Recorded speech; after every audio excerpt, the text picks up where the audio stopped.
विंशः सर्गः सुग्रीवभेदन उपायः।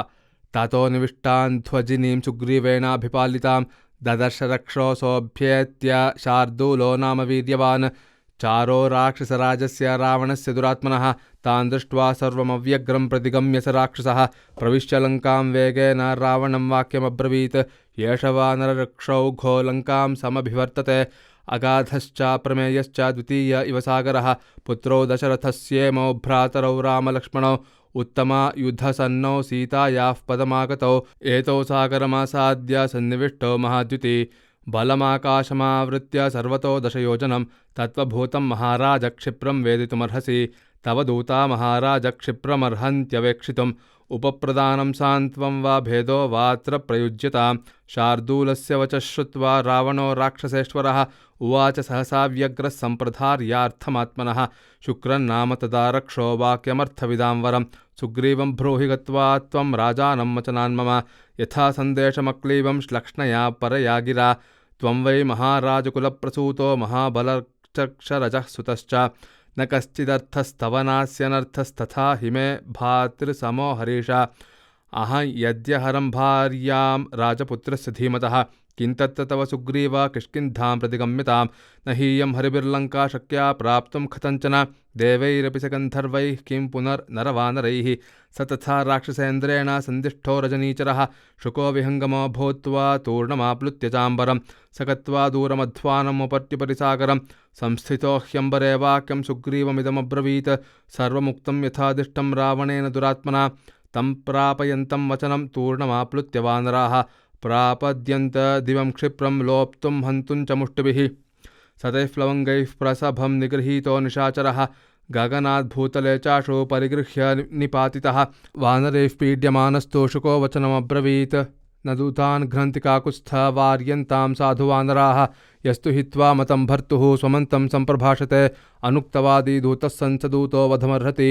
शुकस्य वचनं श्रुत्वा रामस्तु परिदेवितम् उवाच मा वधिष्ठेति घ्नतः शाखा मृगर्षभान्। स च प्रतलघुर्भूत्वा हरिभिर्दर्शिते भये अन्तरिक्षस्थितो भूत्वा पुनर्वचनमब्रवीत्।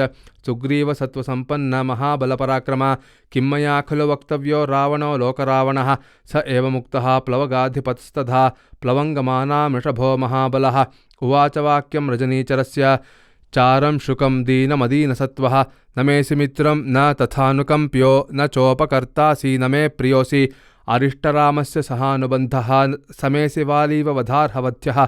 निहन्म्यहं त्वां ससुतं सबन्धं सज्ञातिवर्गं रजनीचरेश। लङ्काञ्च सर्वां महता बलेन क्षिप्रं करिष्यामि समेत्य भस्म। न मोक्षसे रावणराघवस्य सुरैः सहेन्द्रैरपि मूढगुप्तः। अन्तर्हितः सूर्यपथं गतो वा नभो न पातालमनुप्रविष्टः। तस्य ते त्रिषु लोकेषु न पिशाचन्न राक्षसं त्रातारं न पश्यामि न गन्धर्वं न चासुरम्। अवधीर्य जरावृद्धं गृध्रराजं जटायुषं किन्नु ते रामसान्निध्ये सकाशे लक्ष्मणस्य वा। हृता सीता विशालाक्षी यां त्वं गृह्य न बुध्यसे महाबलं महाप्राज्ञं दुर्धर्षममरैरपि न बुध्यसे रघुश्रेष्ठं यस्ते प्राणान् हरिष्यति। ततो ब्रवीद्वालिसुतस्त्वङ्गदो हरिसत्तमः नायं दूतो महाराजा चारिकः प्रतिभाति मे। तुलितं हि बलं सर्वमनेत्रात्रैव तिष्ठता गृह्यतां मां गमल्लं कामेतद्धि मम रोचते। ततो राज्ञा समादिष्टाः समुत्प्लुत्य वालीमुखाः जागृहुस्तं बबन्धुश्च विलपन्तमनाथवत्। शुकस्तु वानरैश्चण्डैस्तत्र तैः सम्प्रपीडितः व्याक्रोशतमहात्मानं रामं दशरथात्मजं।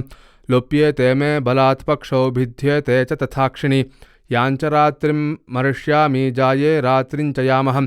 एतस्मिन्नन्तरे काले यन्मया ह्यशुभं कृतं सर्वं तदुपदेत्येथा जह्रां चेद्यति जीवितं।